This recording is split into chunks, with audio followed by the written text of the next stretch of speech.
यहाँ पर अंजाम दिया गया है। मुनज़्ज़ा। जी बिल्कुल रऊफ, बेहद शुक्रिया आपका। पार्लियामेंट में हंगामों का सिलसिला जारी है, रोजाना कार्रवाई में रखना पड़ रहा है। ऑपोजिशन और हुकूमत एक दूसरे पर इल्जामात लगा रहे हैं। इस दौरान पार्लियामेंट हाउस में ऑपोजिशन पार्टियों की मीटिंग जारी है। इसमें ऑपोजिशन के तकरीबन तमाम बड़े लीडरान मौजूद हैं। यहां से ऑपोजिशन जमातों के लीडरान इकट्ठा होकर जंतर मंतर जाएंगे। राहुल गांधी भी जंतर मंतर जा सकते हैं। स्थिति पर यह बयान दे रहा हूँ कि रिपोर्ट में सभी सिफारिशों के कारण की स्थिति संलग्न है, क्योंकि ये वक्त बहुत लंबा, इसलिए मैं रहा।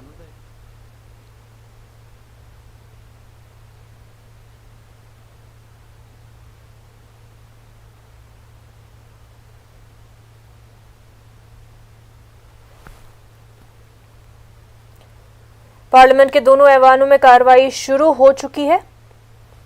Of implementation of recommendations contained in the fourth report of the department related Parliamentary Standing Committee on Urban Development on demands for grants 2020-21 pertaining to the Ministry of Housing and Urban Affairs.